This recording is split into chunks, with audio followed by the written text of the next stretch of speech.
Bonjour, bonsoir, salut, shalom. Shalom, c'est un mix entre shalom et salam. Bienvenue à vous si vous me rejoignez dans ce live. En fait, je reviens parce que tout à l'heure, j'ai eu un problème technique et donc je me suis dit, je ne peux pas ne pas finir ce que j'étais en train de dire tout à l'heure. Donc, je reviens pour vous parler de la censure de plus en plus présente en France et notamment sur les réseaux sociaux. Salut à ceux qui me rejoignent. Est-ce que vous êtes inquiet? Est-ce que vous trouvez que c'est de plus en plus compliqué en France de s'exprimer librement? Alors on savait que certains artistes, certains politiques ne pouvaient pas le faire sans être emmerdés d'une manière ou d'une autre, soit officiellement, soit officieusement. Eh bien, ça va aussi nous toucher avec cette fameuse loi qui s'appelle, peut-être vous avez déjà entendu le terme SREN, projet de loi numérique SREN. C'est un projet de loi qui n'est pas encore complètement validé, mais malheureusement, il y a déjà 2 étapes sur 3, donc validé à l'Assemblée nationale. Ensuite, là, ça vient d'être adopté au Sénat, et il faut que ça revienne à l'Assemblée nationale. Donc la censure risque à nouveau d'arriver, risque de s'intensifier, de s'amplifier. Bonjour à Mohamed, bonjour à Bernard, bonjour à ceux qui rejoignent. N'hésitez pas à tapoter, à liker ce live afin de le rendre visible, puisque certains sujets ne sont pas appréciés par l'algorithme, TikTok n'étant pas fan des sujets que je développe. Merci à vous par avance. Je ne vais pas vous le répéter 150 000 fois. Je sais que c'est chiant d'entendre un relou qui vous dit tapotez, likez, réabonnez-vous, réadhérez à mon association. Ça, c'est Philippot, il fait ça tout le temps au début de ses vidéos. Ça dure. Il fait des vidéos de 20 minutes. Pendant un quart d'heure, il demande de se réadhérer, de s'abonner, de partager. J'exagère à peine. Donc, le projet de loi visant à sécuriser et à réguler l'espace numérique, c'est un petit peu l'astuce qu'on connaît habituellement. À savoir, vous avez, sous prétexte de quelque chose qui peut être intéressant, par exemple prétexte sanitaire, pour vous protéger, on va vous obliger à vous injecter, sinon, eh bien, vous ne pourrez pas sortir de chez vous, vous ne pourrez pas aller au bowling, vous ne pourrez pas aller en boîte de nuit, et il y a toujours un prétexte qui semble, a priori, pertinent pour vous, pour votre santé, pour votre sécurité. C'était le cas aussi avec le projet de sécurité globale que Macron avait adopté entre 2017 et lors de son premier quinquennat. Ça n'a cessé de réduire nos libertés. Donc, loi de sécurité globale, qu'est-ce qu'il y a eu encore comme conneries? Projet sanitaire, passe sanitaire, passe vaccinal. Il y en a eu tellement, je pourrais les citer. D'ailleurs, j'ai fait une vidéo sur YouTube qui regroupait toutes les lois liberticides de Macron lors de son premier quinquennat. Et là, ça continue. Là, projet de loi visant à sécuriser et à réguler l'espace numérique. Ah oui, il y a eu aussi notre fameuse loi européenne, soi-disant pour réguler les réseaux sociaux. Alors celle-ci, elle va encore plus loin. Alors écoutez bien, vous risquez une amende de 3 750 €. Je vous en dis plus. Alors, comment ça s'est passé? Le 2 avril 2024, le Sénat a adopté le projet de loi après un accord trouvé en commission mixte paritaire. Donc ça s'est déroulé le 2 avril. L'Assemblée nationale doit voter le 10 avril la loi. Et la seule possibilité que ce soit finalement écarté, ce serait le Conseil constitutionnel, mais qui habituellement nous a lâchement abandonnés, par exemple avec le pass sanitaire, le pass vaccinal. Donc il y a peu d'espoir. Alors écoutez bien, il y a une partie du texte qui devrait vous alerter. Ça concerne les réseaux sociaux, ça concerne WhatsApp notamment. Donc, je vous lis un extrait, et puis si ça vous intéresse, vous pouvez venir réagir, vous pouvez même venir en direct pour dialoguer avec moi, libre antenne. Alors, écoutez bien. Est puni de 3 750 € d'amende et d'1 an d'emprisonnement le fait de diffuser en ligne tout contenu qui soit porte atteinte à la dignité d'une personne ou présente à son égard un caractère injurieux, dégradant ou humiliant, soit créer à son encontre une situation intimidante, hostile ou offensante. Ça, c'est ce qu'on appelle le délit d'outrage en ligne. Alors déjà, là, quand on arrive à ce point-là, on se rend compte qu'il y a beaucoup de choses qui ne vont pas. Atteinte à la dignité, c'est très vague. Caractère injurieux, Oui, c'est quoi une injure? Est-ce que c'est, par exemple, dire facochère à quelqu'un qui est député franco-israélien? Est-ce que c'est une insulte ou pas, hein? Dégradant, humiliant, là c'est encore plus subjectif. Et puis, situation intimidante, hostile ou offensante. Intimidante, tout le monde peut être intimidé si par nature il est un peu flippé. La suite, le projet de loi poursuit dans le 2e alinéa, est considéré, et là c'est encore pire que tout, hein. Écoutez bien à quel point c'est fou, hein, est considéré comme diffusé en ligne au sens du présent article tout contenu transmis au moyen d'un service de plateforme en ligne. Cela signifie que l'ensemble des technologies de communication en ligne sont visées, non seulement les réseaux sociaux, donc réseaux sociaux TikTok, Twitter, YouTube, Facebook, Instagram, etc., Snapchat, mais également les messageries privées, vous avez bien entendu, messageries privées, comme WhatsApp ou Telegram. C'est-à-dire que là, même si vous utilisez WhatsApp ou Telegram, on va venir vous dire attention monsieur, vous n'avez pas respecté cette loi, vous avez atteint la dignité d'une personne, vous avez été injurieux, vous avez dégradé ou humilié cette personne, donc vous risquez une amende de 3 750 €. Ça, c'est ce qui est noté, c'est ce qui est dans l'article 4 bis, ça s'appelle le délit d'outrage en ligne. Alors, j'ai vu que quelqu'un avait mis un message. Vu le nombre de censures qu'on subit sur les réseaux, j'ai envie de dire la loi est passée depuis longtemps. Non, là ça sera encore pire, hein. Il y a la censure, c'est ce que je disais en introduction, la censure ne cesse d'augmenter, elle s'élargit, mais là, c'est encore un degré supplémentaire. Bonsoir System Deal, c'est des lois anti-lanceurs d'alerte. Oui, c'est des lois anti-gouvernement. En gros, en fait, il faut fermer sa gueule. Alors, c'est pas fini, je vais vous parler après de Stéphane Séjourné. Donc ça, c'est le délit d'outrage en ligne. C'est un truc de malade. Alors, aussi, ce qui peut également être problématique, c'est déjà très problématique, mais il y a encore pire, c'est concernant les journalistes. Donc ça rejoint ce que tu as dit sur les lanceurs d'alerte. Salut... je sais pas comment tu t'appelles, je vois pas parce que j'ai mis mon téléphone très loin. Ça finit par 17. Bonsoir à tous. Bonsoir à toi. Donc, lui, le journaliste. Donc là, c'est un article de François hein, que je vous lis. Donc, on nous dit que ce délit d'outrage en ligne pourrait avoir des problèmes chez les journalistes. Déjà qu'ils prennent pas de risques. Hein, vous avez remarqué hein, à quel point c'est des toutous du gouvernement pour la plupart. Hein. Ceux d'ailleurs qui osent dire le contraire sont blacklistés. Hein. Vous vous rappelez peut-être de Mohamed Kassi sur TV5 Monde qui avait tenu tête au porte-parole de Tsahal, porte-parole français de Tsahal pendant le... Je crois que c'était aux 20h ou je ne sais plus à quel moment de la journée c'était, mais bon bref, il était interviewé. Et Mohamed Kassi, qui a été pugnace, qui a été sans complaisance, eh bien, a été sanctionné par la chaîne qui est venu sucer les boules de ce porte-parole de l'État génocidaire. Donc incroyable. Et un autre journaliste là récemment, un journaliste qui travaillait chez RT France, qui est un journaliste français, hein, qui n'est pas un journaliste russe, qui n'a plus le droit d'aller en conférence de presse à Matignon. Voilà, il n'y a plus le droit. Ni Matignon, ni l'Élysée, il est blacklisté. Parce qu'il a posé une question qui fâche. Donc les journalistes qui veulent faire leur taf sont déjà très inquiétés puisqu'ils ne peuvent pas le faire normalement. Vous comprenez maintenant aisément pourquoi la plupart sont des susboules, parce que c'est leur métier et que si ils font pas ce qu'on leur demande, ils risquent tout simplement d'être mis au banc. Puis après, ils peuvent pas subvenir à leurs besoins. En fait, ils sont un peu comme vous et moi. Et donc, on les a... De cette manière, c'est pour ça que ça fait chier en fait les lanceurs d'alerte sur les réseaux sociaux, etc. Parce que nous, à la limite, moi, que TikTok me paye ou que TikTok me paye pas, je m'en fous, j'ai un autre métier. Hein. Eux, leur métier, c'est d'être journaliste.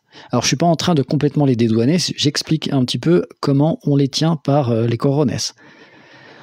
Oui, qui changent de métier. Oui, non, mais après, il faut juste essayer de se mettre à la place des gens. Je ne dis pas qu'ils ont raison. Hein. Je dis le côté un peu sournois, alors qu'habituellement, il y a jadis, un journaliste, on lui demandait envers et contre tout de pratiquer son métier de façon avec ses convictions, c'est-à-dire j'essaye de trouver la vérité, j'essaie d'être objectif, je fais de l'investigation.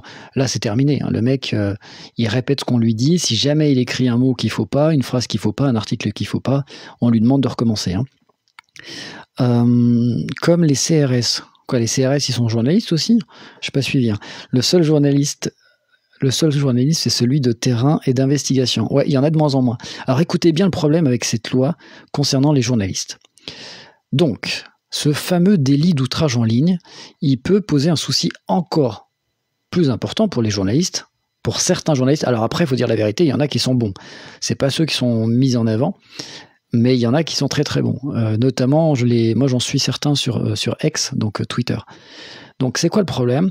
C'est qu'il y aurait une autocensure encore plus importante chez les journalistes, de peur de se faire censurer ou emmerder par leur hiérarchie, comme la loi pourrait les punir pour injure ou diffamation, eh bien, ça risque d'être compliqué pour eux. Surtout que les définitions de certaines notions sont jugées subjectives. Par exemple, situation intimidante, hostile ou offensante, c'est du ressenti. C'est-à-dire que moi, face à une situation, je peux me sentir intimidé, et toi, Michel, ou Brahim, ou Adéon, dans le chat, peut-être que toi, tu n'en auras rien à foutre et tu ne seras pas intimidé. Donc là, on est vraiment dans quelque chose de subjectif. Or, en matière pénale, les infractions doivent être précisément rédigées pour éviter l'arbitraire et éviter que ce soit subjectif. Alors, la justice est forcément un minimum subjective, mais nous essayons, avec les lois, d'être le plus possible objectif. Tu fais pas le lien entre journalistes et CRS, ils font du mal pour nourrir leur famille. Ah, mais j'ai pas suivi tout ce que tu as écrit, je suis désolé. Surtout que là, je parlais de la censure. Donc, je cherchais le lien entre la censure et les CRS, parce que pour le coup, les CRS, eux, ils se censurent pas, ils se font plaisir. Mais oui, c'est ça. Les CRS, je pense que dans le tas, tu as raison de faire le parallèle. Il y en a pas mal qui ont peut-être pas envie de mettre des coups, qui n'ont pas envie de respecter des ordres bidons, mais qui, le soir, ou à la fin du mois, ils sont contents d'avoir leurs 2000 balles pour aller en vacances en camping, en Bretagne ou je ne sais où. Pourquoi ils sont si puissants? Sionisme, alors pourquoi on parle du sionisme là? Sionisme en France, la France n'arrive pas à faire face à cette gouvernance. Le président du TikTok en France est un sioniste, renseignez-vous. Très bien. Pourquoi pas? Je dis pas le contraire. Alors d'ailleurs, suivez mes vidéos, vous verrez, je suis très critique du sionisme, et notamment de ce qui se passe actuellement à Gaza, qui est complètement injuste, abject et dégueulasse, avec un silence assourdissant de la communauté internationale qui est catastrophique. Hein. C'est pas possible de sanctionner la Russie et d'être à ce point aveugle face à Israël, qui fait 10 000 fois pire que la Russie. Hein. Bonsoir à toi, Louloute. N'hésitez pas à liker ce live, ça lui permet d'être visible. Donc ça, c'est cette fameuse loi qui s'appelle, je vous la redonne, on en a très peu entendu parler, elle s'appelle Projet de loi numérique. Et on la surnomme loi SREN, S-R-E-N. Donc à la base, ce projet de loi, il avait l'air sympa. C'est comme ça qu'on le vend, vous savez, c'est comme quand vous achetez à bouffer, vous achetez un paquet de gâteaux, il a l'air trop bon, c'est écrit gâteau au chocolat, puis en fait quand vous lisez derrière, il y a tout sauf du chocolat. Là c'est pareil, on vous vend le produit comme étant exceptionnel. En fait, quand on lit le projet de loi, on nous explique que ça permettra de protéger les enfants de la pornographie, donc ça, évidemment, qui va dire c'est pas bien? C'est super important de protéger les enfants de la pornographie. Hein. J'ai moi-même fait une marche avec mon ami Farid de DMS de Bas qui marchait contre la pédocriminalité, 1500 km. Alors moi, j'ai pas fait 1500 km, moi j'ai fait 25 km. Donc évidemment que ça, c'est important, puisque la France est un des pays qui consomme le plus de contenu pédopornographique. Donc protéger les enfants de la pornographie, c'est très bien. Il y avait contrer les arnaques, ça aussi c'est très bien. La haine et la désinformation, là déjà, il y a une douille. Parce que la haine, ça va être par exemple quelqu'un qui s'exprime en commentaire, sans animosité, mais on va pouvoir estimer que c'est haineux parce que peut-être que derrière son commentaire, d'autres personnes vont venir être insultants, etc. Donc ça peut être aussi très subjectif, la haine. La désinformation, n'en parlons même pas. La désinformation, c'est là où c'est pire que tout, puisque, par exemple, vous savez, il y a des spécialistes de la désinformation, je pourrais donner un exemple, par exemple, BFM, si je suis un animalier, bonjour Adrien, qu'est-ce que je voulais vous dire? Oui, désinformation, exemple BFM TV. BFM TV, lundi, ils vont vous dire il y a eu un voleur qui s'appelle Jean-Michel, 45 ans. Et mardi, ils vont vous dire qu'en fait, c'était une femme, elle avait une jambe et elle avait 14 ans. Ça, pour eux, c'est pas de la désinformation, parce que les gens ont une mémoire assez courte. Donc, eux s'amusent à faire ça tout le temps. Que ce soit, alors, j'ai cité BFM, mais ça peut être tout le monde. Hein. BFM, CNews, LCI, TF1, il y en a. Parce que c'est la course à l'information, c'est la course à celui qui va être le plus rapide à balancer une info. Donc, eux, ils vérifient même pas. Hein. Ils se dépêchent de donner l'info pour qu'ils soient vraiment, qu'ils aient la primeur de l'info, pour être vraiment les précurseurs de cette information et buzzer. Et du coup, ils font plus de journalisme. Donc eux font de la désinformation, mais c'est pas eux qui sont visés par cette loi. La désinformation, c'est plus moi, c'est plus Adrien ici que je vois, c'est plus Nico Bronson, c'est plus Vincent Védéo, c'est plus des gens qui sont créateurs de contenu dans un domaine qui est l'information ou plutôt la réinformation. Et c'est plutôt ces gens-là qui sont visés. D'ailleurs, rappelez-vous, RT France a été supprimé, Spoutnik a été supprimé parce qu'on a dit, moi j'ai rien dit, hein, moi je trouvais ça con, on a dit que c'était de la propagande russe et que c'était de la désinformation. Or, en étant très objectif, RT France, Spoutnik, je regardais pas trop, mais RT France était une des rares chaînes à donner la parole à tout le monde. C'est-à-dire qu'il y avait vraiment, pendant le Covid, on entendait des gens qui étaient pro-vax, pro-injection, et d'autres qui étaient très mesurés, voire contre. Et c'est ça qu'on demande à une chaîne de télévision, c'est ça qu'on demande à des journalistes. On ne demande pas à ce que les journalistes soient orientés et viennent nous matrixer le cerveau. On demande simplement à ce qu'ils viennent avec des informations la plus neutre possible, ou par défaut de nous donner tous les sons de cloche. Et après, à nous, comme de grands garçons, de grandes filles, parce que moi, des fois, je me sens fille, à nous ensuite de nous faire un avis définitif, et ça nous permet de nous construire en tant que personne, et puis de nous affirmer aussi, d'affirmer notre pensée. Et puis, on a le droit d'évoluer. Hein. Alors, désolé, hein, je suis désolé, vous avez la même voix que quelqu'un que je connais. Alors, c'est qui ? J'espère que c'est pas moi. Hein. Parce que imagine, j'ai la même voix que la personne que tu connais, et je suis la personne que tu connais. Ce serait incroyable quand même. Qui gère les médias français ? Rien que les Israéliens. Alors pas que. Effectivement, nous avons monsieur Patrick Drahi, désormais presque ex-patron de BFM. BFM, Le Point, I24 News. D'ailleurs, il se barre, il a plus de thunes. Mais effectivement, il y a par contre beaucoup de milliardaires qui détiennent des médias. Et ça, par exemple, si je dis ça, c'est complotiste. On va dire que c'est de la désinformation. Or, c'est vrai. Hein. Énormément de milliardaires détiennent des médias et c'est pour ça que les médias sont pas objectifs. Parce que vous avez soit Bolloré, soit Drahi, chacun a une idéologie qu'il va défendre et c'est pour ça que vous avez des journaux qui ne sont pas neutres, alors que là où on devrait avoir le plus de neutralité, c'est sur les journaux télévisés. Sur le reste, si Hanouna il a envie de balancer son amour pour le RN ou pour n'importe quel parti politique, on s'en fout. Par contre, là où ça devrait être le plus neutre possible, je me répète encore un peu, c'est dans les journaux télévisés. Et c'est plus le cas, hein, plus du tout. À qui appartient TikTok France ? À la base, TikTok appartient à la Chine. Hein. Donc, quoi qu'il arrive, TikTok appartient à la Chine. Après qu'il y ait des responsables TikTok à travers tous les pays, mais quoi qu'il arrive, la maison mère, c'est la Chine. Pour autant, TikTok, c'est pas le meilleur exemple parce que avant même que ça change de responsable à TikTok France, moi qui pratique TikTok depuis 2 ans, la censure était déjà omniprésente sans pour autant qu'on parle de Gaza ou d'Israël. Hein. Ça, je peux vous le confirmer. Hein. Nouveau patron. On est comme en 1939 en France, faut virer les globalistes sataniques mondialistes. Alors je vous l'ai pas dit, mais si vous voulez venir, c'est la libre antenne, vous venez discuter avec moi. En fait, je me rattrape parce que mon live de midi n'a pas fonctionné.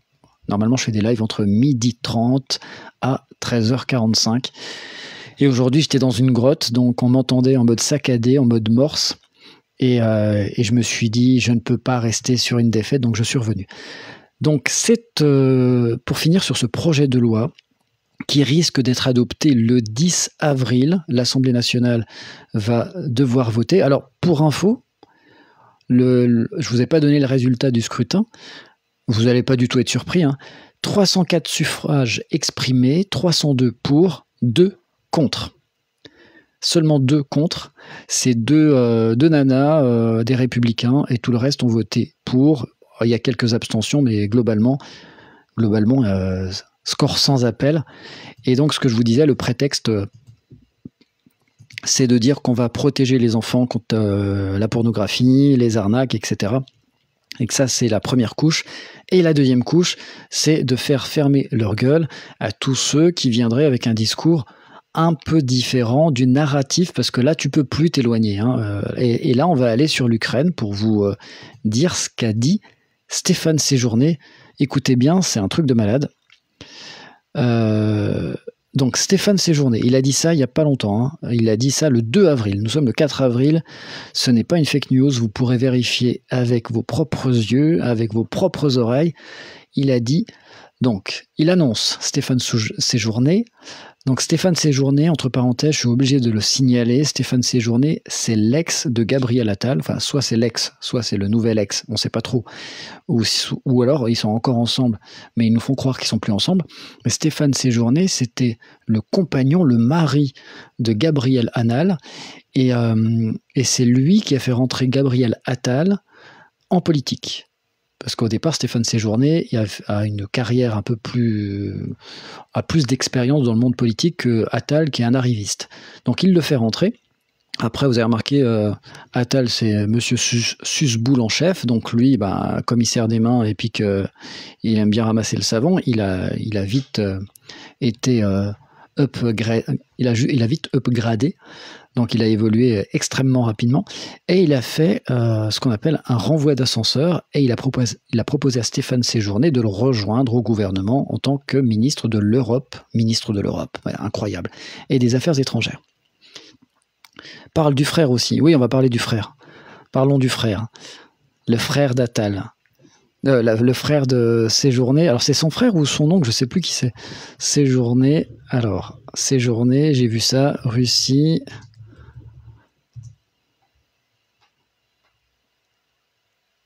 Alors, il faudrait que j'en parlerai après.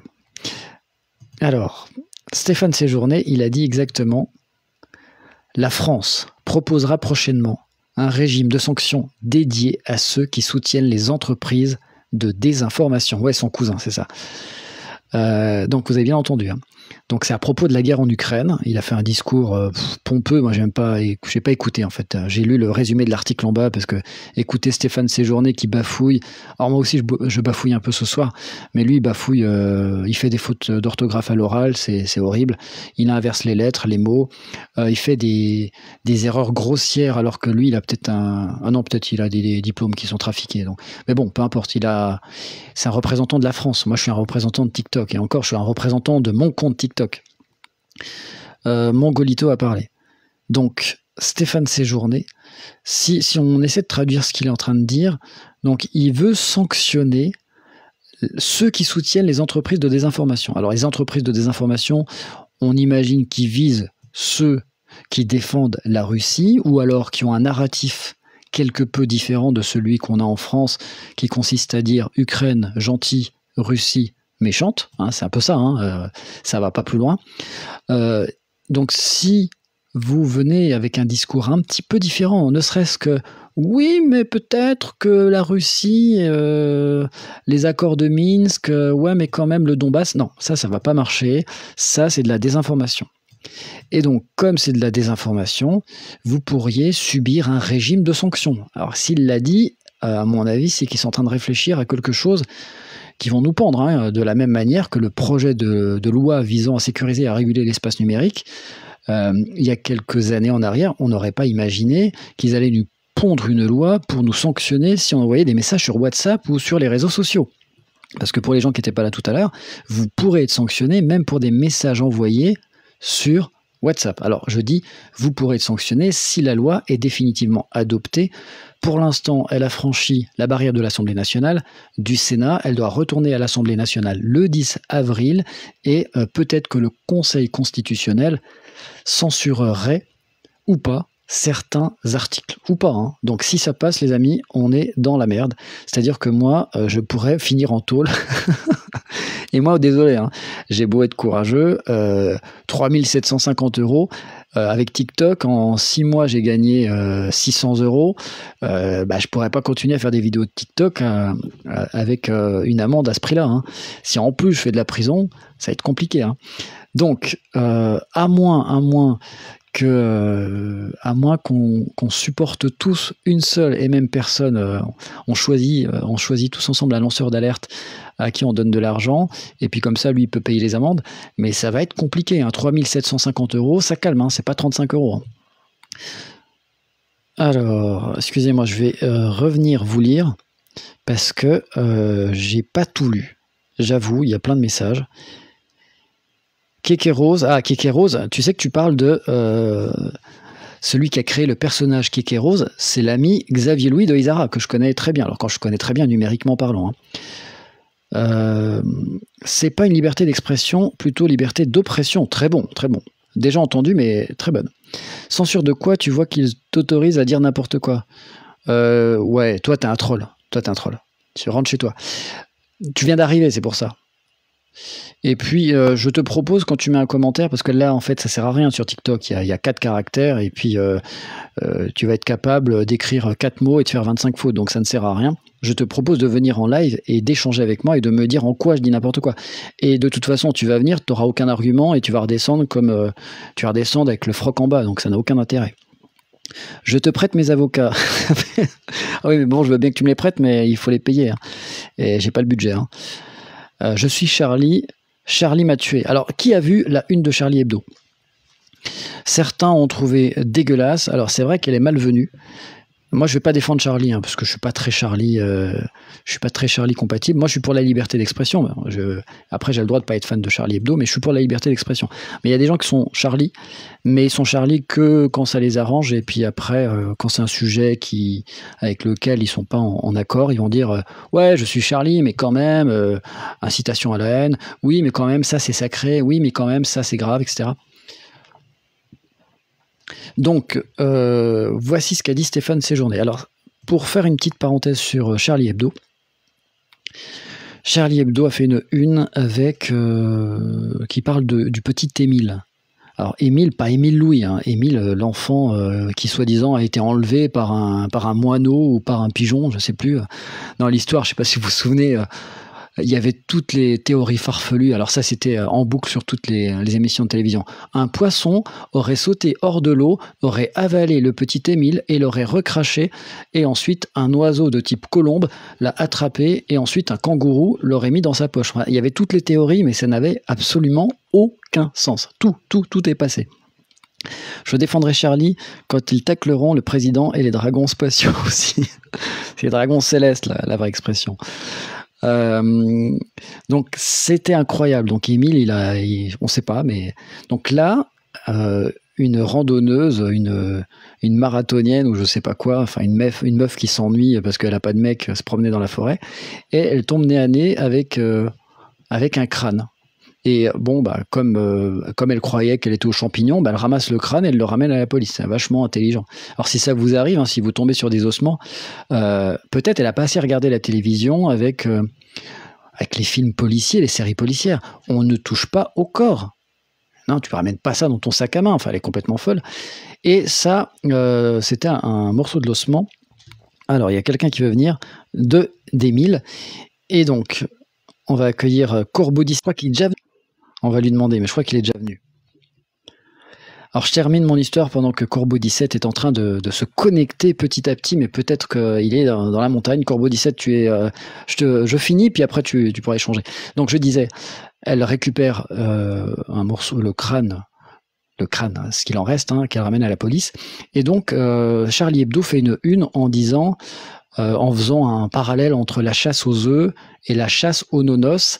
Et en vrai, il faut comprendre dans ce dessin que la caricature se moque de la récupération de toutes les chaînes d'information qui, effectivement, moi, c'est le premier truc qui m'a frappé. J'étais chez ma sœur, parce que moi, je regarde jamais BFM TV, tout ça, ces conneries en boucle, et il regardait BFM. Et c'était en boucle, et c'était comme d'habitude, quoi. Alors, peut-être que c'est par rapport à ceci, mais que c'est... Alors, en fait, c'est BFM TV, c'est la chaîne d'information en continu qui te parle de trucs qui ne sont pas de l'information en continu. Avec, il t'invite, je sais pas, un maître renard, il t'invite un mec qui fait de la couture, et puis ils vont te parler de Émile. Enfin, bref. Donc, c'était un peu ça. Après, c'était malvenu parce que, effectivement, ça peut choquer, en premier lieu, les parents du petit. Mais ça, encore une fois, la liberté d'expression, moi, je suis pas contre. Hein. Après, j'ai pas trouvé ça très. J'ai compris le message. Après, j'ai pas trouvé ça très, comment dirais-je, très pertinent à ce moment-là de la découverte. Alors, très cher Corbeau 17, je t'écoute. Tu as la parole. Bonsoir Système D. Salut Corbeau 17. Merci pour le live. Avec plaisir. T'es déjà venu, hein, je me trompe pas. Hein.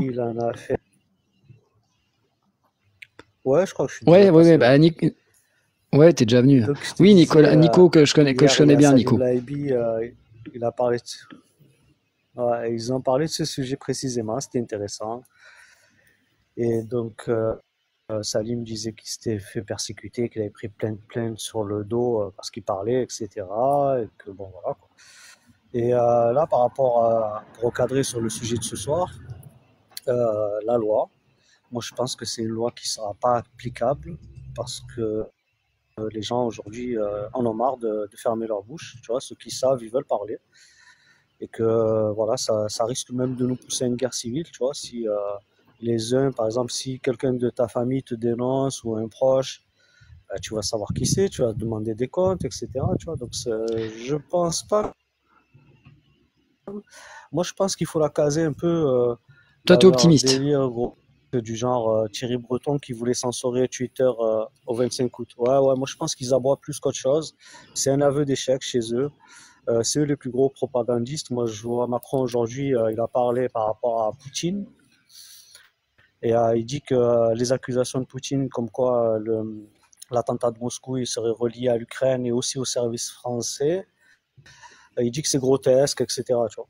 Donc là, Macron, quand il s'est exprimé, c'est le désinformateur en chef, c'est le troll en chef, et il nous envoie des lois, tu vois, pour contrer la liberté d'expression, il nous envoie des lois soi-disant contre la désinformation. Alors là, il y a complet retournement de situation, renversement accusation. C'est eux qui désinforment. Et ils ont peur de la vérité, et donc ils sortent toutes les lois possibles et imaginables, mais c'est un aveu d'échec, ils sont bientôt terminés.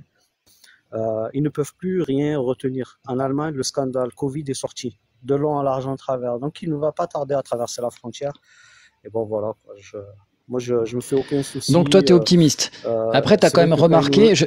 Ouais, Pardon, Corbeau 17, tu as quel âge toi? Enfin, tu as moins de 30 ans, plus de 30 ans?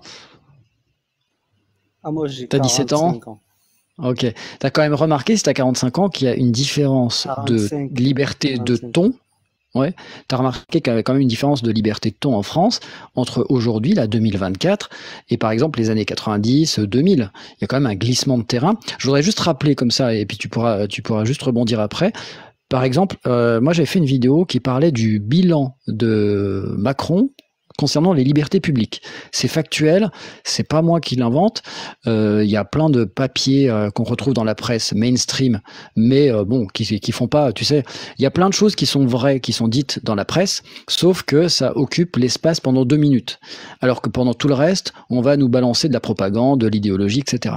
Ça fait, et c'est comme ça que ça fonctionne, c'est-à-dire que même quand tu dis la vérité au milieu de plein de trucs qui sont d'idéologie ou de la propagande, les gens vont retenir ce qui est le plus répété. C'est une stratégie, c'est un peu comme la radio. Quand bien même tu passerais de la bonne musique, si au milieu t'as que de la merde répétée en boucle, les gens vont retenir que la musique de merde. C'est comme ça qu'on la vend d'ailleurs. Donc par exemple, Macron, loi et mesures sécuritaires, il nous avait balancé sous prétexte, donc c'était que des lois liberticides. Hein.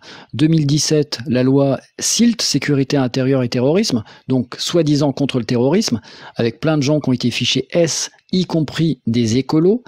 Il avait pondu la loi anti-casseurs en 2019, la loi asile et immigration. Alors je dis pas que des fois il n'y avait pas une bonne idée pour la création de la loi, mais après quand tu creuses, tu vois que c'est que de l'arnaque Quand tu vois, t'as un bel emballage et quand tu creuses, c'est de la grosse arnaque. Loi responsabilité pénale et sécurité intérieure en 2022.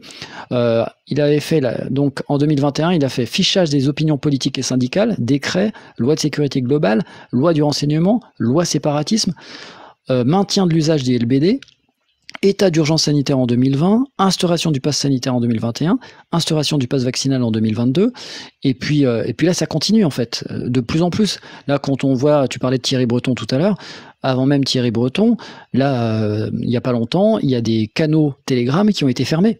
Donc est-ce que toi tu te rends compte quand même que ça a beaucoup changé? Alors oui, il y a des changements, hein, mais il faut relativiser.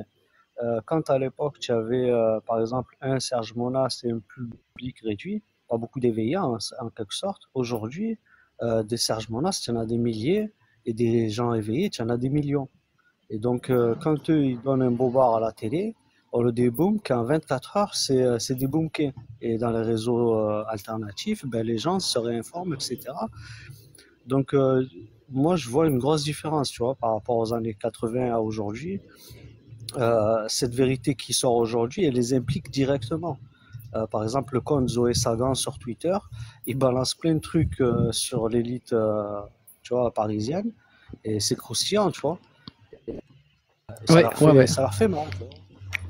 Ouais. Ouais, Et donc voilà, moi je vois une grosse différence. Moi je vois qu'il y a beaucoup plus aujourd'hui de concret, de vérité qui sort et qui est très dérangeant.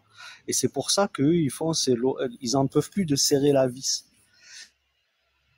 Mais alors ils serrent la vis face à un peuple barbare ou est-ce que c'est eux les barbares, tu vois? Donc je pense plus que c'est eux les barbares et qui serrent la vis pour empêcher tu vois, les gens de l'ouvrir, mais ils peuvent plus.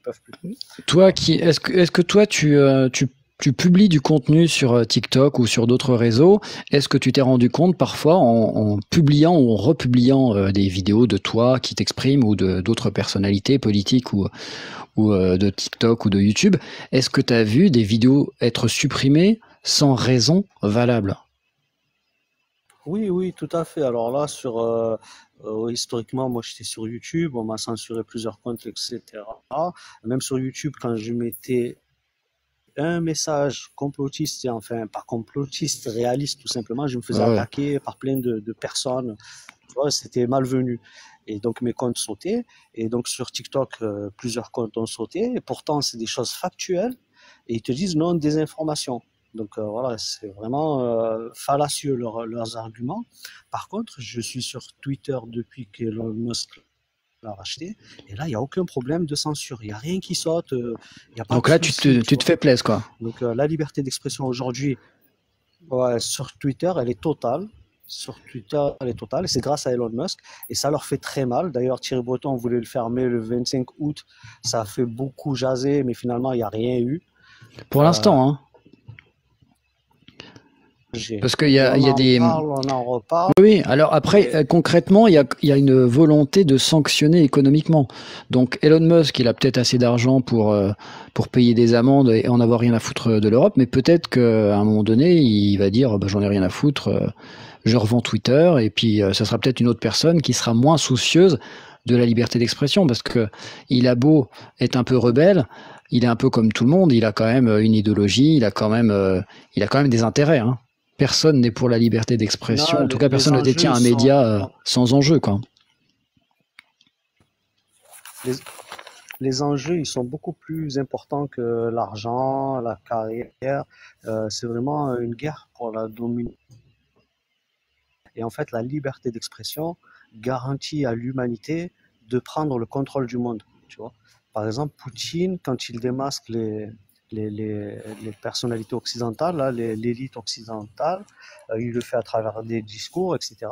Mais quand il a parlé à Tucker Carlson, eh ben, ça a eu un retentissement mondial.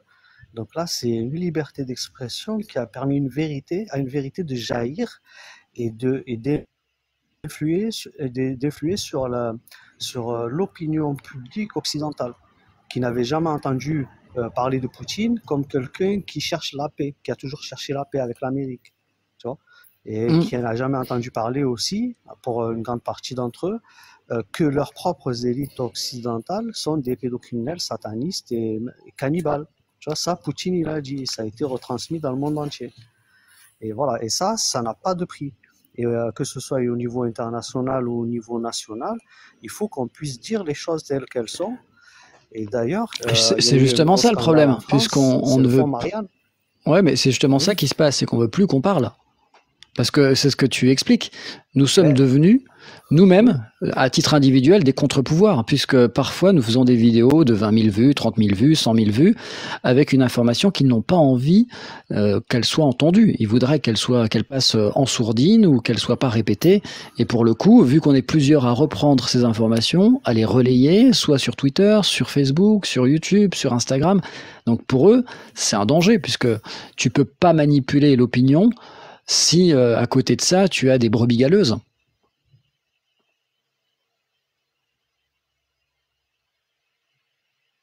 oui, tout à fait. Donc, on est des millions à sortir cette vérité, donc même à fact qui devient intenable pour eux, quoi qu'ils veulent, la vérité sort de toute façon, tu vois. Donc là, ils sont en roue libre, ils ont perdu la garde de l'information définitivement et ils ne pourront plus rien faire pour bloquer la vérité. Quand tu as un comme l'Allemagne, où le scandale Covid a explosé, c'est-à-dire qu'ils savent en Allemagne que les vaccins, les masques ne servent à rien, que les vaccins, etc. Bon, ils savent tout en Allemagne. Là, ça a explosé ce jour-là. Et Silvano Trotta, il sait comment on a le répété sur les réseaux. Mais ça ne peut pas tarder avant d'arriver en France. Donc, quand ça va arriver en France, quel effet ça va avoir sur la société française? Mais tout le pouvoir corrompu va sauter. Donc, tous ceux-là qui veulent nous censurer la liberté d'expression, ils sont déjà pris la main dans le sac pour un génocide, etc. Donc, ça Il y va a pas Lolo. tarder. Là, c'est le... Ouais. On n'a rien à craindre. La vérité jaillit de toute façon, tu vois, avec Twitter, T'es avec optimiste. d'autres Et de toute façon, plateformes. on va trouver une Tu astuce. vois Hein. aussi la censure. Il y a une astuce à tout ça. Hein. Je sais pas Pour si tu tout connais. Est-ce que trouver, tu connais Xavier Louis de tu Isara? te mets sur Crown Bunker, sur Twitter. Ouais. Après, moi j'y Ah suis, non, je mais vois tu pas vois que la qui c'est viralité elle est Xavier quand même Louis. réduite. Hein. Tu vas toucher 3 personnes. Est-ce que tu connais Xavier Louis de Isara? Non, ça me dit rien, non. Alors Xavier Louis de Isara, je suis sûr que tu vas taper son nom, tu vas dire ah oui je connais parce que tout le monde pique ses vidéos. D'ailleurs il s'en est amusé. Et donc il y a une astuce que j'ai imaginée, mais que tout le monde imaginait. C'est pas moi qui l'ai inventé, c'est pas Xavier qui l'a inventé. C'est de faire du La Fontaine dans le texte. C'est-à-dire tu dis plus les noms des gens, tu passes par des images en parlant de renard, de corbeau, de fromage ou de ce que tu veux, parce que à un moment donné, on n'aura plus le choix pour contourner la censure, puisqu'il y a certains mots. Par exemple, moi, je suis victime de censure sournoise. J'ai remarqué, alors je suis pas en mode victime fragile, au secours, j'ai pas assez de vues, mais concrètement, selon les sujets que je traite, je le vois, c'est facile à vérifier. Par exemple, certaines vidéos où j'ai beaucoup de likes par rapport au nombre de vues, c'est illogique qu'elles stagnent. Normalement, quand tu commences à avoir pas mal de likes et de repartages et de messages, normalement, l'algorithme doit faire en sorte de dynamiser ta vidéo. Or, par exemple, quand je parle de Gaza, quand je parle de certains sujets, quand je critique un peu trop la Macronie, il y a des vidéos qui ne décollent pas. Donc, c'est assez facile à voir. Et ça, c'est une sorte de, à mon sens, de censure un petit peu sournoise. Donc, en fait, on te dit pas qu'on te censure. On te dit pas que tu n'as pas le droit de dire cela ou pas. On te supprime pas ta vidéo. On réduit la viralité de la vidéo. Et ça aussi, c'est une astuce pour finalement te faire croire que tu es en démocratie, que tu peux t'exprimer, mais qu'au final, ce que tu dis va être rendu moins visible. Ouais, tu es shadowbanné. Voilà, mais c'est Tu pas deviens tout le temps, c'est shadowban. sur On n'est pas en plusieurs vidéos. avant et on te voit beaucoup moins. Mm. Sur certains sujets sensibles. Ouais, ouais après, tu n'as qu'à faire comme meilleur exemple, le journaliste favori de Fox News. Quand il part, Fox News perd $1 milliard dans le quart d'heure en cotation boursière. Donc le journaliste qui valait $1 milliard, il va sur Twitter et son audience fait x20. Voilà, il a liberté totale d'expression, il est encore plus visible que sur Fox News. Donc Twitter est valable, voilà, tout simplement. Et après, tu vois, oui, après, pareil, Twitter, c'est pas très, de ce c'est pas qu'ils très vont viral. interdire ou pas. Ah non, non, pardon, tu as du monde entier dessus. Après, Oui, il mais faut ce que le je veux temps de dire, c'est se que lancer, de se faire ouais, connaître dessus. mais moi je mets mes vidéos sur X, Mais tu donc as beaucoup de Twitter monde, hein, et tu sur touches le monde TikTok. entier avec Twitter. Oui, mais en termes de vidéo, quand tu mets une vidéo, des fois tu fais 100 vues, alors que sur TikTok tu peux faire 20 000 vues, 50 000 vues. C'est ça que je veux dire. C'est qu'en termes de Ouais, parce que visibilité, TikTok, il a une il y a tellement de façon monde de que ouais, présenter les l'algorithme de vidéos TikTok est quand différentes. même intéressant. Ouais, ouais, ouais. Alors juste pour Mais répondre à PJ l'avenir, c'est en ce truc-là, commentaire. parce que Ouais, attends juste un instant. Il y a Préji sur Twitter, dans le chat, qui dit « Déjà, renseignez-vous, ils ont prévu des réformes et lois sur le net. » Bah oui, c'est ce que j'ai dit il y a une demi-heure. T'as raté le train. Donc, on parlait du projet de loi SREN, qui n'est pas encore voté complètement. Il est passé par l'Assemblée nationale, il est passé par le Sénat, et là, il repasse à l'Assemblée nationale, et il restera encore l'étape du Conseil constitutionnel pour complètement le valider. Et puis il y a quelqu'un d'autre qui nous disait en commentaire, alors qu'est-ce qu'il a dit? Il a dit le problème, beaucoup de personnes se plaignent, mais personne ne bouge. Alors là aussi, Macron, il a trouvé la combine. Pour les gens qui ont fait des manifestations ces dernières années, moi j'en ai couvert certaines parce que je les filmais en direct, il a trouvé la combine Macron pour que tu manifestes pas. Il a envoyé par exemple à Paris la Brave M, il a envoyé des CRS énervés qui te frappent dessus, même si t'es une femme, même si t'es handicapé, même si t'es avec tes gosses, tu perds une main, tu perds un œil, ben tu reviens pas en manif. Voilà, c'est l'astuce. Excuse-moi, Corbeau, tu peux reprendre. Mais je t'en prie. En fait, il y a une histoire de positionnement face à la censure. Et moi, j'ai regardé chez les gens de TikTok, vous êtes assez traumatisés par rapport à la censure. Vous parlez de choisir les mots, de trouver des astuces, d'avoir des plateformes alternatives, etc. Alors que les gens de Twitter, ils ont dépassé ce stade. Ils se positionnent face à la censure comme si elle n'existait pas. Ils s'expriment sur Twitter, ils ont leur public, ils touchent du monde, etc. Et d'ailleurs, il faut savoir qu'il y a tous les mois 1 700 000 abonnés de plus sur Twitter. Les gens ne s'y trompent pas. Et Mais j'y donc, suis sur Twitter. Hein. voilà. Ouais, J'y ouais, suis bah aussi. écoute, Hein. le positionnement des tweetos et le positionnement des TikTokers par rapport à la censure est totalement différent. Moi, personnellement, 2 ans sur Twitter, j'ai fait plein de lives, aucune censure, mais Tu vraiment, t'appelles comment sur Twitter? de tout. On a le même pseudo Corbeau17. Ah, je m'abonne à toi, Corbeau17. Vraiment un régal de liberté d'expression. Et après, sur TikTok, c'est vrai que voilà, t'as vu quand même qu'il y a des gens comme Idriss Aberkan qui ont déjà été censurés. Ouais, après, voilà, pourquoi rester et demander pourquoi rester dans une prison, tu vois, une prison mentale, parce que quand tu as une censure, c'est une prison mentale. Tu fais attention à ce que tu dis, etc. Tu vas checker tout ce que les gens vont dire. Tu remarques que moi, je dois pas faire beaucoup attention à ce que je dis parce que mes vidéos, elles sautent. Ouais. Non, après l'idée. Alors pour répondre à ce que tu dis, il y a deux choses. Moi, j'y suis sur. Donc c'est Corbeau17, c'est QUAURBEAU 17, c'est ça? Parce que je te trouve pas là. Non, en fait, il y a le Q tout seul, enfin. Ah oui, il n'y a pas de U. AURBEAU. Ok, c'est bon, je t'ai trouvé, Corbeau17. Il y a Babel TV qui te suit. Et Babel TV, il fait partie de l'association avec laquelle je me suis mis avec Nico, Babel TV, Vincent Vidéo. Ah oui, tu as 5315 abonnés. Ouais, ok. Je vous ai écouté ce soir-là. Ah oui, t'étais là, oui, t'étais dans le chat, oui. Ok, écoute. Je vous ai écouté ce soir-là et je voulais réagir. Je voulais vous dire, en fait, ça sert à rien de vous prendre la tête à monter une assos pour faire une plateforme alterne.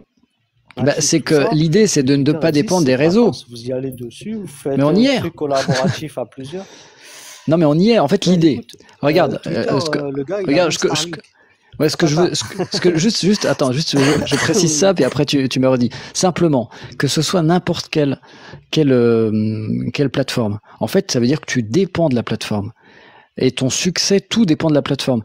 TikTok, s'ils ont envie de me virer, ils me virent, hein, et puis ils te donnent rien, hein, ils vont pas te donner ils vont pas te donner d'indemnité. YouTube fait pareil, Instagram fait pareil, Facebook fait pareil, et Twitter, quand bien même aujourd'hui ça se passe bien, s'ils décident de te virer, ils te virent, de fermer ton compte, ils ferment ton compte, et puis tu vas perdre toutes les personnes qui te suivent, tu vas les perdre. Alors que si tu as un site internet indépendant et que des gens s'abonnent à cet endroit-là, ça va déjà être plus compliqué de te fermer la porte.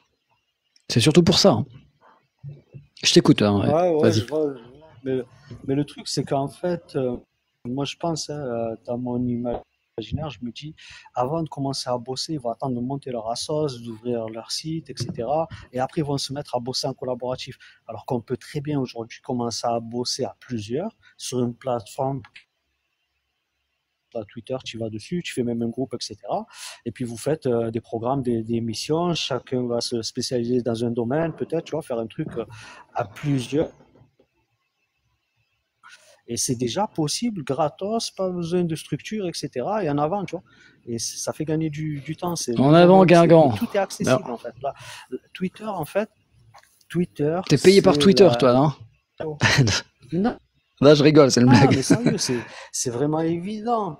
C'est la fusée des médias sociaux, Twitter. C'est vraiment une fusée. Mais moi, j'y suis, hein, parce que je trouve ça intéressant. Au niveau des infos, tu trouves pas mal de choses sur Twitter. Alors, il y en a, par contre, pour être tout à fait exact, il y a des gens qui se sont plaints sur Twitter d'avoir été censurés. Mais je pense que la censure touche davantage des gens qui sont plutôt très visibles que des gens comme toi ou moi. D'ailleurs, c'est pareil, hein, sur YouTube, ceux qui sont d'abord touchés par la censure, c'est pas les petits comptes et les moyens comptes, c'est d'abord ceux qui commencent à être visibles. C'est souvent comme ça d'ailleurs. Et après, l'idée qu'on veut développer, c'est ne pas dépendre des plateformes, que ce soit X ou Elon Musk qui meurt, je sais pas, il part dans une fusée, il explose, c'est repris par BHL, je sais pas, Twitter via BHL, ça va être compliqué, tu vois. Ouais, mais après, par rapport à ce que tu dis là, il existe déjà des endroits qui sont difficilement bloquables, comme Crown Bunker, Odyssey, tu vois. Donc, j'y suis les tu deux. fais une seule chaîne et puis tu balances sur plusieurs endroits comme ça. Et puis, si l'une saute, il y en aura toujours une qui restera, tu vois.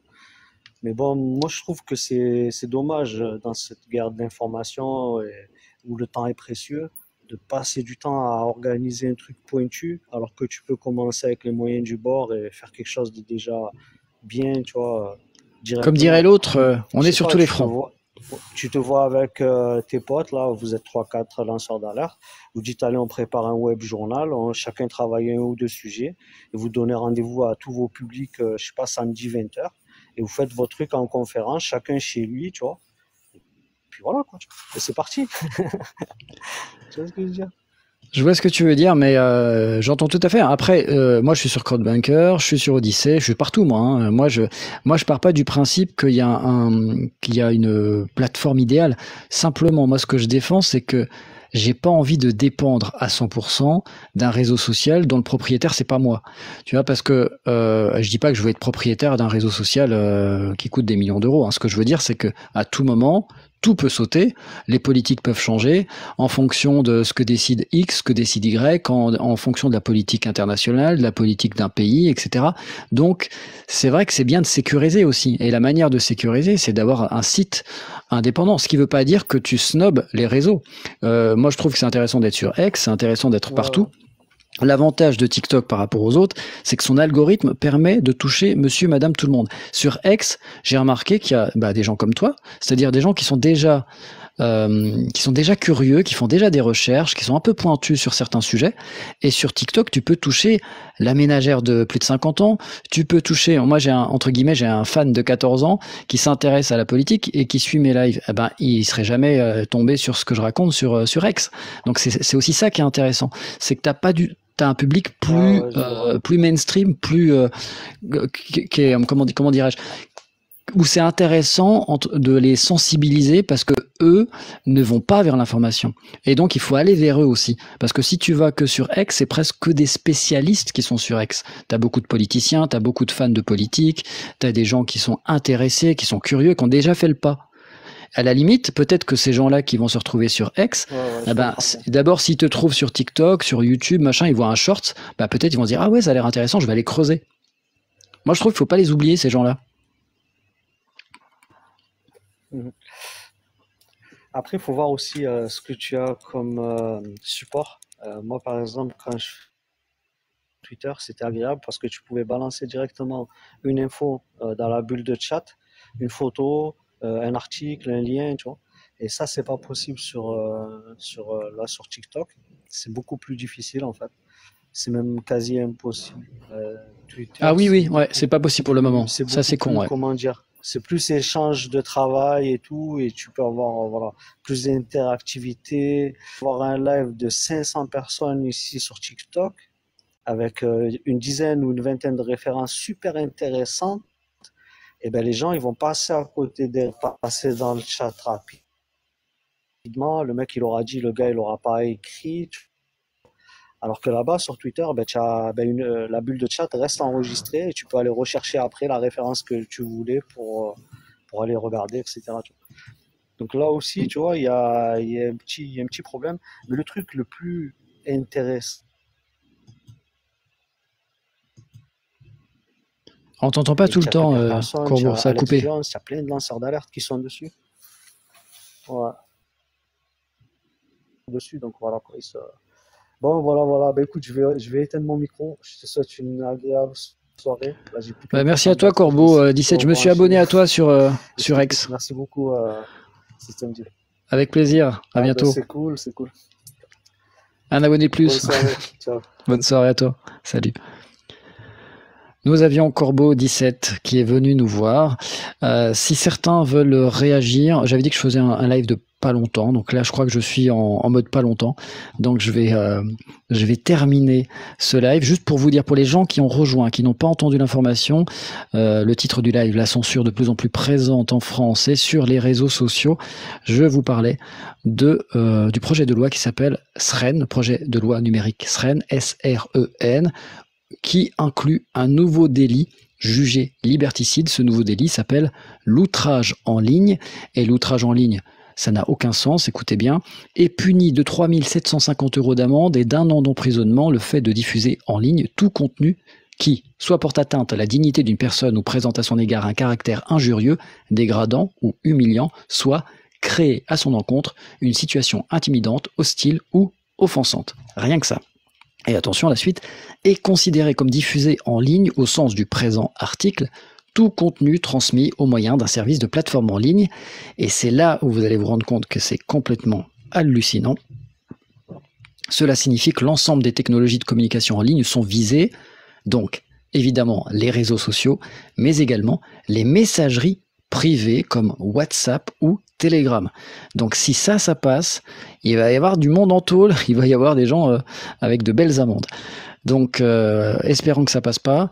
L'ami Courbeau 17 était plutôt optimiste en disant que ça n'allait pas passer. Alors on verra, hein, ça va venir assez vite. Hein. Il y a la semaine prochaine, dans 2 semaines, ça repasse à l'Assemblée nationale, et puis éventuellement ça devrait ensuite être validé par le Conseil constitutionnel qui nous a tant trahis, et nous verrons ce que ça vaut. En tout cas, ne vous laissez pas abattre sur ces nombreux projets de loi et ces lois liberticides, toujours sous couvert de santé, toujours sous couvert de sécurité, toujours sous couvert de lutter contre le terrorisme ou je ne sais quoi. À chaque fois, on vous coupe l'herbe sous le pied, à chaque fois on vous empêche de penser, on vous empêche de respirer. Tout ce que vous dites, c'est soit antisémite, soit complotiste, soit anti-vax, soit extrême droite.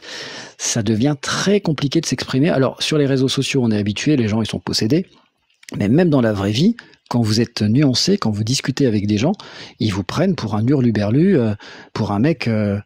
Enfin, je sais pas moi. Moi, je préfère encore qu'on me considère comme complotiste que lire une page du livre de BHL, quoi, ou d'écouter des gens sur BFM.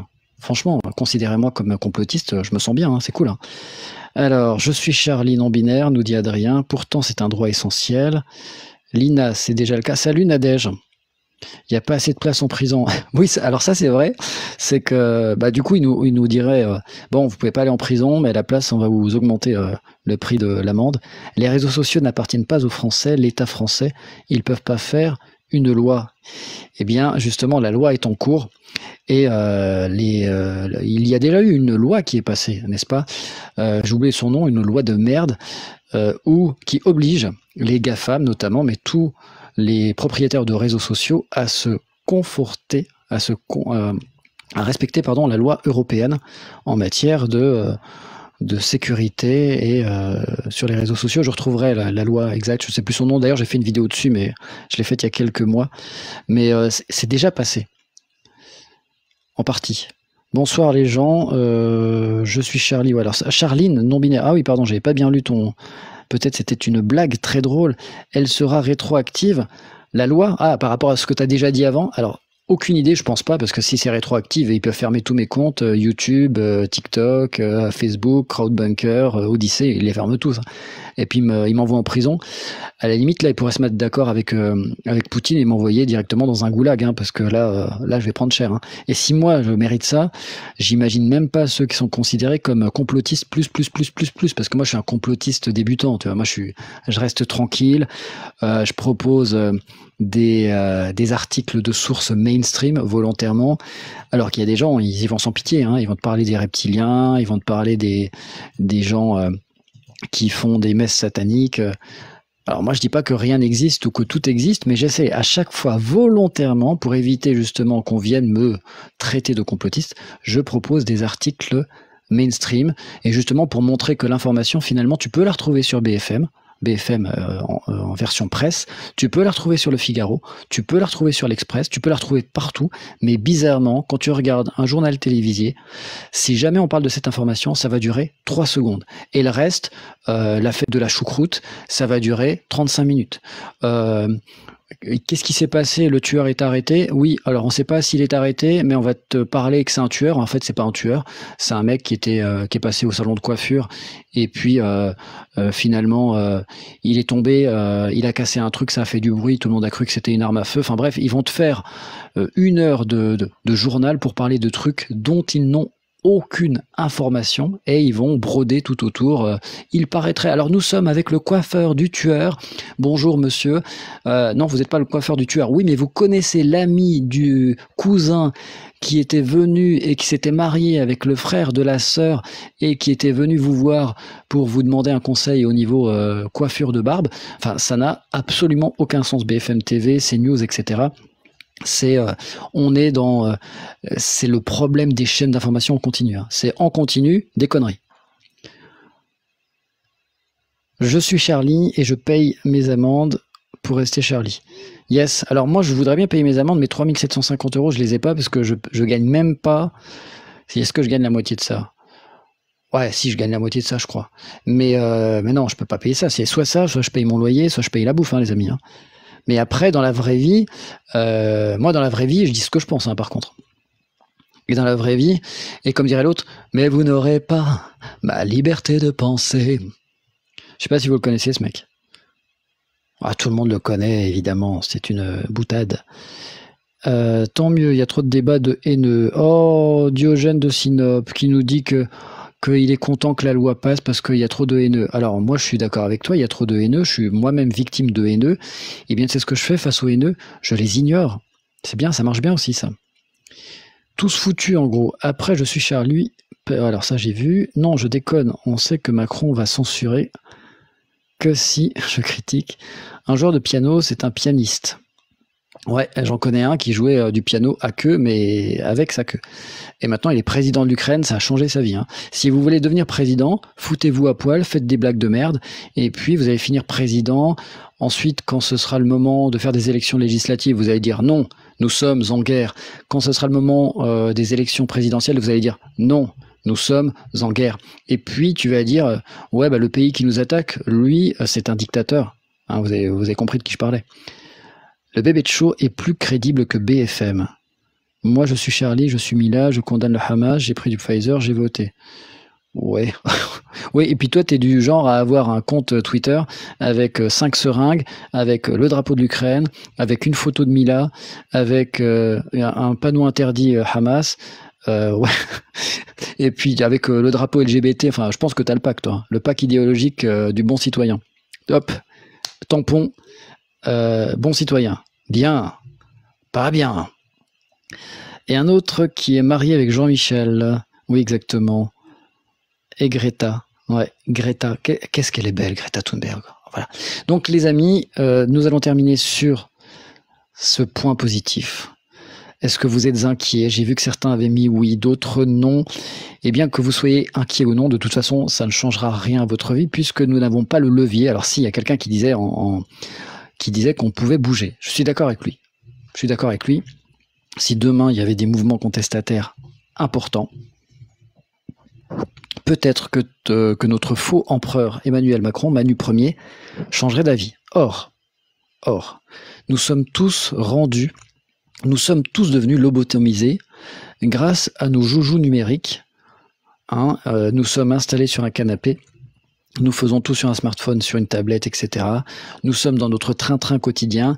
Si jamais on bouge le petit doigt, on nous envoie la brave M ou des CRS qui nous cassent la tête, qui nous fracturent le crâne, qui nous font respirer de la bombe lacrymogène. Alors je dis pas ça en disant on est foutu, on va tous crever, il n'y a rien à faire, soyons fatalistes, mais simplement, voilà, face au mouvement contestataire, on a trouvé la parade dans nos sociétés, on nous a rendus esclaves de nos loisirs, esclaves du travail, et finalement on n'a plus le temps de rien.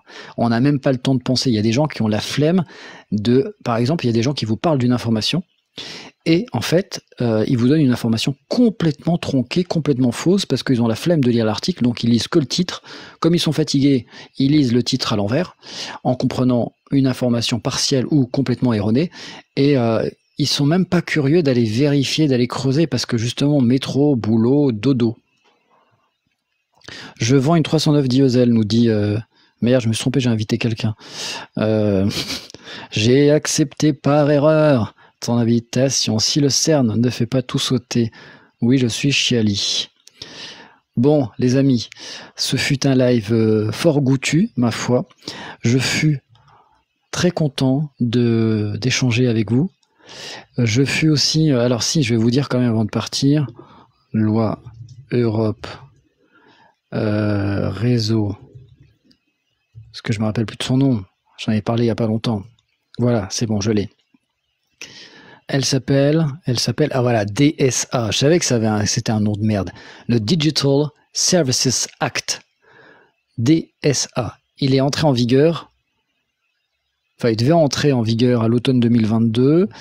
Mais on a vu ses effets concrets que en 2023, à partir de août 2023.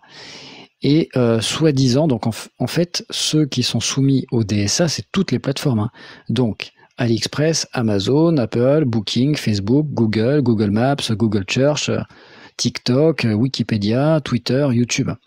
Tout le monde est censé se respecter les règles du Digital Services Act. Et donc celui-ci doit, par exemple, pendant les émeutes, là, quand Naël est mort, ce que l'État n'a pas aimé, c'est toute la diffusion sur TikTok notamment, des émeutes, des images à droite à gauche, et pour eux c'était un appel à la révolte. Alors c'est vrai qu'un outil comme TikTok, si par exemple demain on veut tous se donner rendez-vous, comme l'ont fait nos amis agriculteurs, on veut tous se donner rendez-vous à l'Élysée, bloquer l'A7 ou je sais pas quoi, c'est vrai que les réseaux sociaux, ça peut inciter. Tu vois une personne, elle se filme, une deuxième, elle se filme, et qu'on utilise le numérique pour aussi être efficace dans le réel. C'est vrai que ça a quand même une force incroyable, si on l'utilisait correctement. Donc, pour éviter ça, avec cette loi, le DSA, il y a plein de contenus qui ont été supprimés, alors même qu'ils n'enfreignaient pas les règles communautaires. Mais l'État a téléphoné, bonjour TikTok, ça va? Ouais, tranquille. Bon, tu me supprimes toutes les vidéos, celle-ci, là, ou tu me supprimes ces comptes. Merci, au revoir. Et donc l'excuse, c'était de dire, oui, mais quand même, les gens, ils sortent dehors, ils brûlent des voitures, etc. Ça n'a pas de sens. Quand un journaliste filme ce qui se passe lors d'une guerre ou lors d'une manifestation, etc. Lui, il diffuse bien ça sur sa chaîne, et c'est pas parce que tu vois une manifestation que tu te réveilles à 2h du matin en te disant « Ouais, trop bien, j'ai vu une manifestation, je vais aller manifester ». C'est un peu un prétexte fallacieux, encore une fois, pour nous brider, parce qu'ils savent que les réseaux sociaux, c'est réellement un contre-pouvoir. Pour l'instant, beaucoup se limitent, comme moi aussi, hein, je me mets dedans, on se limite à être beaucoup dans le numérique, pas assez dans le réel, mais c'est un danger potentiel contre les pouvoirs en place. Les contre un narratif qui est répété tous les jours et dont la plupart des gens, je pense ici dans le chat, ne se font plus avoir avec ces conneries. C'est bon, on gobe plus leurs conneries, ça nous intéresse plus. On est passé à autre chose. Comme dirait l'autre, j'aime pas cette expression, hein, parce que des fois tu parles avec des gens et d'un coup, en fait, ils sont pas d'accord avec toi, ils te disent ouais, mais toi t'es pas un éveillé. Ça me fait rire. Donc pas être un éveillé, c'est par exemple être nuancé. Donc d'un côté on te dit que t'es pas éveillé et de l'autre on te dit que t'es complotiste. Donc c'est super drôle, hein. La vie, les humains sont exceptionnels.